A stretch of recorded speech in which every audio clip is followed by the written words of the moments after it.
आज हम बीए पाठ तृतीय के पाठ्यक्रम में स्थित लघु सिद्धांत कौमुदी के तिगंत प्रकरण से प्रारंभ करेंगे, जिसमें प्रथम गण आता है भव्यादिगण। धातु से तिंग प्रत्यय लगाकर क्रिया रूप बनते हैं। जब क्रिया रूपों को ही तिगंत कहते हैं। रूप रचना की दृष्टि से क्रिया रूपों को 10 वर्गों में बांटा जाता है। एक वर्ग की धातुओं को एक स्थान पर एकत्रित किया गया, जिन्हें गण कहते हैं। इस प्रकरण में प्रथम गण अर्थात भव्यादि गण की धातुओं के रूपों का विवरण दिया जाएगा।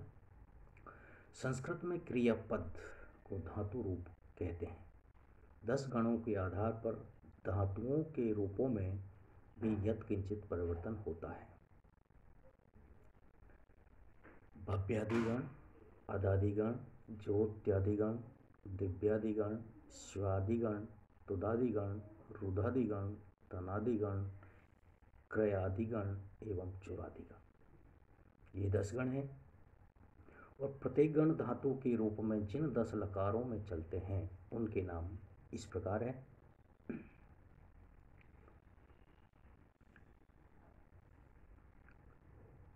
प्रत्येक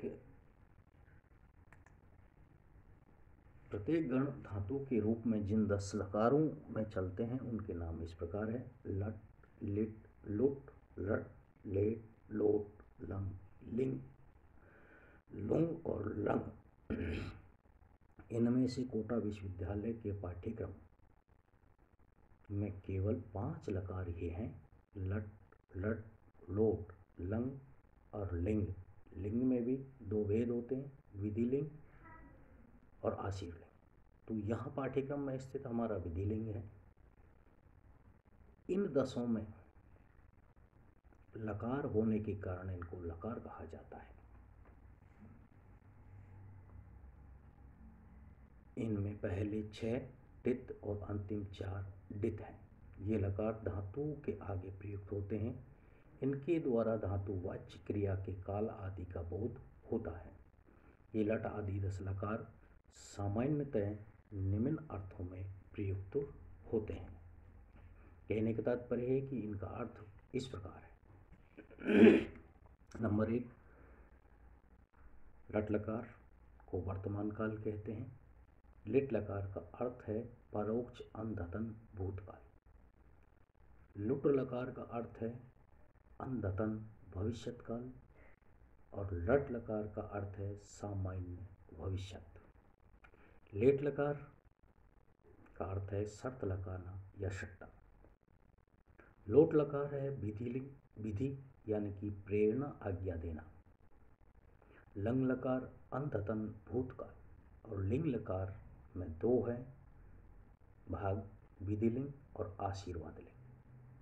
हमारे पाठ्यक्रम में विधि लिंग ही वर्णित है, इसलिए इसका ही हम विवेचन करेंगे। लुंग लकार को सामान्य भूत कहते हैं और लंग लकार को हेतु मद भाव के अर्थ में जब क्रिया की असिद्धि हो। तो ये 10 लकार हमारे हैं, इनका हमने थोड़ा परिचय दिया है। अब हम आगे चलेंगे कि लकारों के अर्थ को स्पष्ट समझने के लिए निम्नलिखित पदार्थों का ज्ञान होना आवश्यक है। कि काल समय को कहते हैं। क्रिया जिस समय में होती है वह क्रिया का काल कहलाता है। काल हमारे 3 प्रकार के होते हैं, वर्तमान काल, भविष्यत और भूतकाल। प्रथम नंबर आता है वर्तमान काल। जो काल चल रहा है उसे वर्तमान काल कहते हैं। जिस काल में क्रिया प्रत्यक्ष रूप से दिखाई देती है उसे वर्तमान कालिक क्रिया कहते हैं। वर्तमान कालिक क्रिया में क्रिया का प्रारंभ होना तो पाया जाता है पर समाप्त होना नहीं। जैसे स गच्छति, बह जाता है। यहाँ गमन क्रिया का प्रारंभ या उसका होना ज्ञात है पर समाप्त होना नहीं, अतः यह वर्तमान काल का प्रयोग हुआ। नंबर 2 पे आता है भविष्यत काल। भविष्य में होने वाली क्रियाओं क्रिया के काल को भविष्यत काल कहते हैं। भविष्यत काल वह है जिसमें क्रिया का प्रारंभ होना न पाया जाए अपितु आगे होना पाया जाए।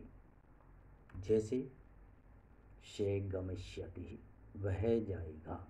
इस वाक्य में गमन यानी कि जाना क्रिया का आगे होना पाया जाता है।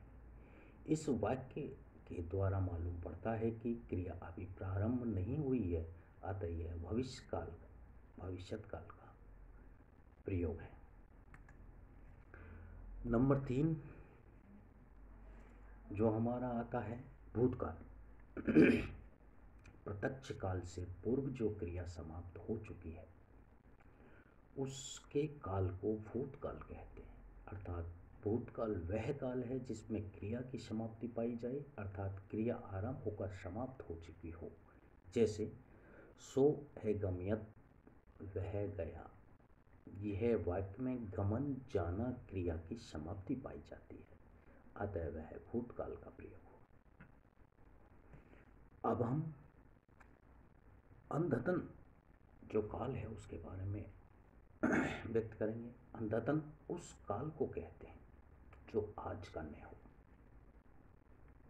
तात्पर्य यह है कि 12 बजे रात के बाद दूसरी रात के 12 बजे तक अथवा प्रातःकाल से रात्रि की समाप्ति तक कहा जाता है। यदि इतने समय के अंदर क्रिया हुई तो वह अधतन काल की कही जाती है, और यदि इसके बाद हो तो अंधतन काल की है। भूत और भविष्य दो काल अंधतन ही होते हैं। वर्तमान में तो अधतन और अंधतन की आवश्यकता ही नहीं पड़ती। अब हम परोक्ष काल के बारे में बात करेंगे कि परोक्ष उस काल को कहते हैं जिसमें क्रिया करने वाले का प्रत्यक्ष में होना न पाया जाए। जैसे युधिष्ठिरो बहुमय, युधिष्ठिर हुआ। इस वाक्य में होना क्रिया का करने वाला युधिष्ठिर इस वाक्य के प्रयोग करने वाले के प्रति प्रत्यक्ष नहीं, वह युधिष्ठिर को देख नहीं रहा है। दूसरा उदाहरण, देवदत्तो जगह में, देवदत्त गया। इस वाक्य में जाना क्रिया का कर्ता देवदत्त जब रहा था तब इस वाक्य के प्रयोग करने वाले ने नहीं देखा। परोक्ष का संबंध केवल भूतकाल से होता है, वर्तमान परोक्ष नहीं होता। भविष्य सदा परोक्ष ही रहता है, इसलिए इसका संबंध केवल भूतकाल से ही है, क्योंकि भूतकाल परोक्ष और अपरोक्ष दोनों प्रकार का होता है। इन पदार्थों के ज्ञान के अनंतर स्पष्ट हो जाता है कि वर्तमान काल के लिए एक लट लकार का, भविष्य काल के लिए लुट और लट लकार इन दो लकारों का, और भूतकाल के लिए लुंग और रंग लंग इन 3 लकारों का प्रयोग होता है। यदि क्रिया का अंधतन काल में होने का उल्लेख हो तो अंधतन काल का प्रयोग अवश्य होना चाहिए, अन्यथा वाक्य अशुद्ध समझा जाएगा। जैसे स्वगत, इस वाक्य में स्व पद के द्वारा स्पष्ट है कि क्रिया आज की नहीं, अतः यहाँ अंधतन काल के लुट लकार का प्रयोग आवश्यक है। इस स्थान में लट का प्रयोग अशुद्ध होगा। जहाँ अंधतन का उल्लेख स्पष्ट न हो वहाँ लट का प्रयोग हो सकता है। से गमिष्यति, इस वाक्य में लट के प्रयोग से जाना जाता है कि क्रिया भविष्य काल की है, आज की है कि नहीं इसका ज्ञान इससे नहीं होता। इसी प्रकार वृष्टिर होता है, वृष्टिर अभूत अभवत। इन वाक्यों में लकारों के कारण अर्थभेद है। शेष लकार किसी काल का बोध नहीं कराते, ये क्रिया के प्रकार को बताते हैं। इस प्रकार हमारे द्वारा आज तिङन्त प्रकरण का सामान्य परिचय दिया है। तिङन्त प्रकरण में 10 धातु रूप हैं और 10 लकार हैं। और 10 लकारों में से भी हमारे जो पाठ्यक्रम में है वो 5 लकार है, उनका हमने विस्तार से विवेचन किया है। और अगला जो व्याख्यान होगा उसमें सूत्रों से हम प्रारंभ करेंगे।